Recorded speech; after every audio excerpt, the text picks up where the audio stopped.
If your goal is to be a jiu-jitsu black belt or even train long term, at some point you're going to be injured. You're either going to get injured outside of the academy or while training. So learning how to train while you're injured is extremely important to you staying on the mat long term.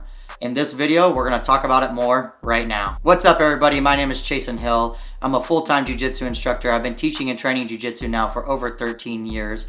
I help jiu-jitsu enthusiasts and hobbyists like yourself improve their jiu-jitsu journey a little bit every day, either online or in person. I make jiu-jitsu related videos every week, just like this one, that hopefully helps you guys improve your jiu-jitsu journey just a little bit. So if you like that kind of thing and you think it would be useful and be handy to you, make sure you hit the subscribe button down below. Also hit the bell icon so that way you never miss the latest video and when it comes out. Currently, I'm working on a project to better help jiu-jitsu students train long-term and forever. So the only way I can get helpful information is to speak with jiu-jitsu students like yourself. I'm looking to speak with students who are currently training, who have quit training or put their training on pause for whatever reason. I want to hear about all kinds of experiences and just the different things every student has gone through.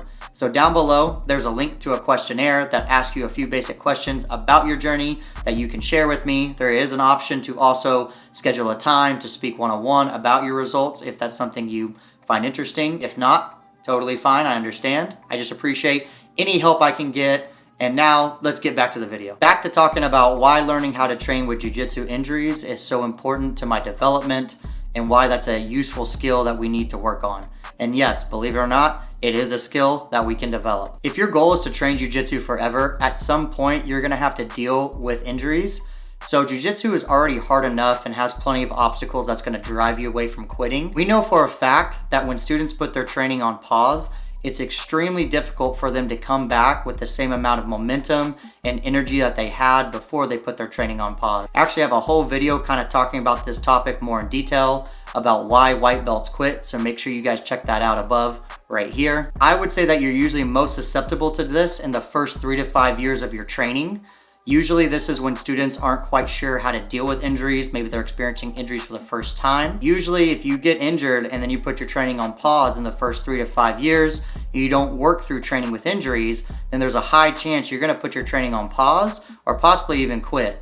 Usually the longer a student trains, they get experience in dealing with this, and it's not as big of a deal if they put their training on pause if they have to, because they know how to come back and jump into it. Therefore, we really need to get comfortable at learning how to train with injuries, so that way nothing stops our training. I really like to categorize injuries in kind of 2 different ways. First, we have kind of a minor injury, or injuries that basically don't really prevent us from not training. So for example, maybe like if I have a sore knee, if I have a sore shoulder, maybe if my wrist is sore, just any kind of injury that I could actually probably still train with, but it's not hindering me. It's like I can still go on the mat. Then the second type of injury would be like a major injury.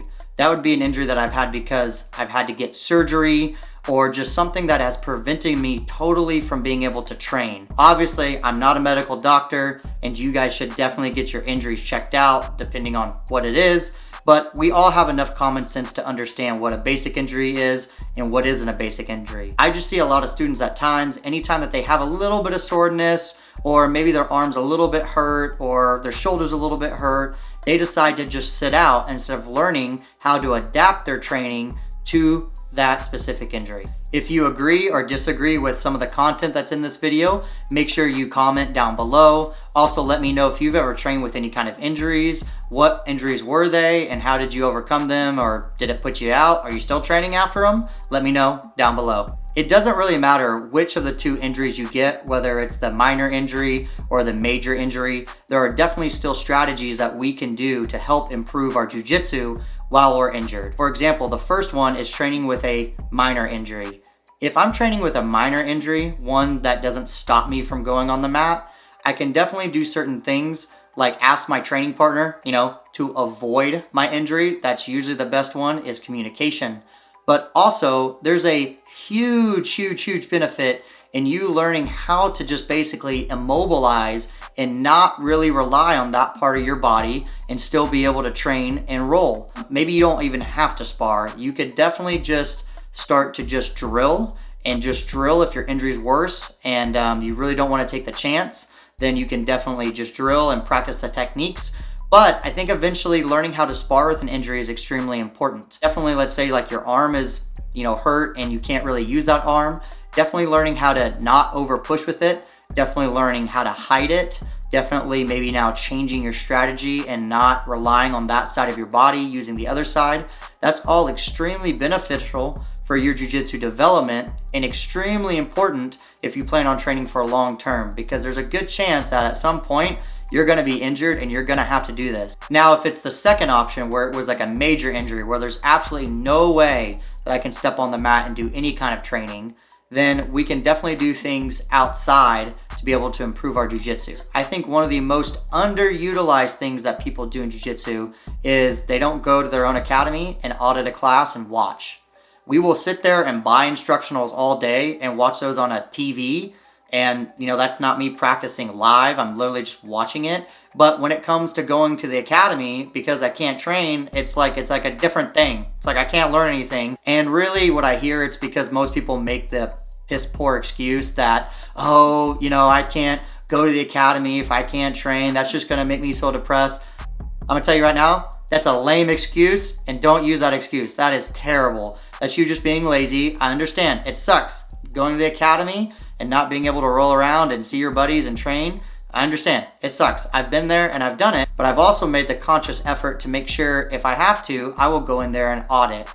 I've even had to, because I'm an instructor, at times if I get hurt or if I'm injured and I can't spar or I can't drill, I will still be there on the mat helping teach classes. You being on the mat and just being involved in the academy in some way, whether it's watching class or walking around and helping if you're an assistant instructor, is 100% gonna benefit you. If you're at home, watching TV because you're injured versus going to the class at your regularly scheduled time that you would be if you weren't hurt, and you watching a movie versus watching jiu-jitsu, yeah, it's gonna definitely benefit you more to go watch jiu-jitsu. Obviously, the more that you think about jiu-jitsu and the more you participate even off time when you're hurt or you can't maybe train, that's definitely gonna help when you come back. I don't know why we all watch instructionals, that's okay, but no one ever wants to audit a class. These are just a few things that we can do to not put our jiu-jitsu on pause while we're injured. Once again, kind of dealing with the first type of injury is basically, either just do some drilling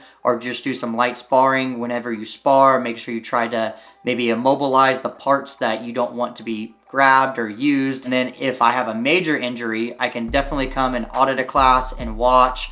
Ingest any kind of jiu-jitsu content is definitely going to help you while you can't train. I'm for sure going to be making a follow-up video to this one, talking more in depth about the couple strategies that you can do, maybe even shoot a video of me on the mat training with some of these examples, especially why I'm minorly injured, maybe how to do it with my arm or my leg or my knee. There's definitely a lot of cool things that you can do that make your training kind of fun and actually different too. Hopefully I will have that video out sometime in the near future for you guys. Thank you guys again for making it to the end of another video. I greatly appreciate your guys' support of the channel. The channel is almost at 900 subscribers now, so I greatly appreciate it. If you haven't already, make sure you hit the like and subscribe button down below.